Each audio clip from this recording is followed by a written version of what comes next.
आज मी आपल्या सगळ्यांच्या वतीने या नवीन प्रवेशोत्सवाच्या मध्ये ज्या विद्यार्थ्यांनी ऍडमिशन घेतली त्यांचं सगळ्यांचं स्वागत करतो आणि शासनाच्या धोरणानुसार पहिल्या दिवशी शाळेच्या प्रत्येक लोकप्रतिनिधी कुठल्या शाळेमध्ये आज महाराष्ट्रामध्ये जातोय.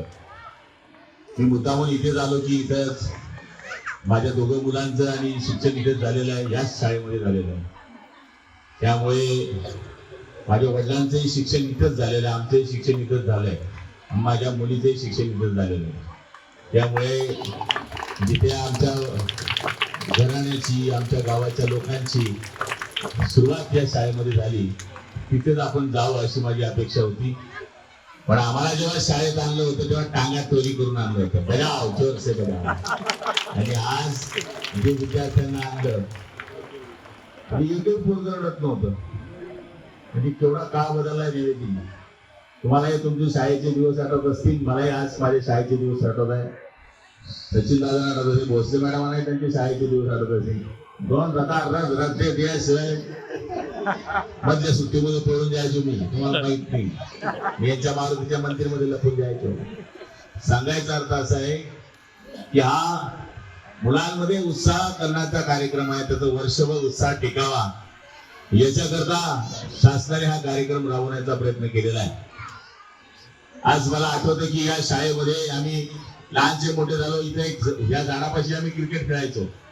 ही काळ आहे, इथे या ठिकाणी ग्राउंड असायचं. नंतर उर्दू शाळेचं अस्तित्व आल्यानंतर ग्राउंड कमी झालं, त्याच्यामुळे तिथे खेळणं आमचं सगळ्यांचंच बंद झालं. आणि आज या ठिकाणी आपल्याला सांगायला अभिमान वाटेल की जळगाव जिल्ह्यामध्ये एकमेव अशी शाळा आहे की तिथे उर्दू आणि मराठी आजूबाजूला भरते. मला तरी वाटत कुठे असं असेल, कारण की त्यावेळेस मला आठवतं की उर्दू शाळा भरायला जागा नव्हती, त्यावेळेस मराठीमधूनच अर्धी जागा गावाने उर्दू करता दिली.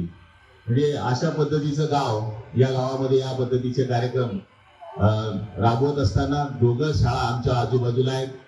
मग उर्दू बॉईज असतील, उर्दू गर्ल्स असतील किंवा आपली मराठी शाळा असेल, या शाळेमध्ये आम्हाला आठवतं की मुलांना शाळेमध्ये आणणं म्हणजे फार जिकिरीची बाब असायची.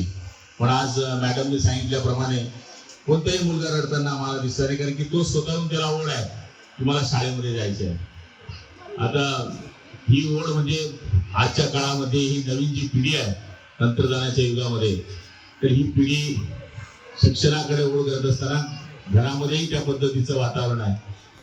आज आम्ही या मुलांना शालेय व्यवस्थापन माध्यमातून शासनातर्फे पुस्तकं वाटण्यात आली.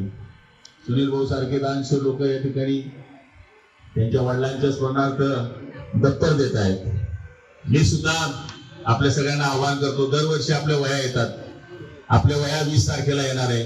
त्यामुळे एकही उर्दू आणि मराठीच्या शाळेच्या मुलांनी वह्या घ्यायच्या नाही आहे, कारण की आपण पूर्ण तालुक्यामध्ये मराठी माध्यम असो उर्दू माध्यम असो अशा सगळ्या मुलांना 1.5 लाख वह्या वाटतो. यावर्षी 1.5 लाखचं उद्दिष्ट आहे. मागच्या वर्षी 35 लागल्या होत्या, यावर्षी 1.5 लाख वह्या आपल्याला लागत आहेत. मग प्रत्येकाला घरपोच वही येईल. याचं मूळ कारण हेच आहे की शासन पुस्तक देतं, शासनच्या माध्यमातून वेगळे उपक्रम राबवले जातात. काही दानशूर लोक दप्तर देतात, कोणी वह्या देतात.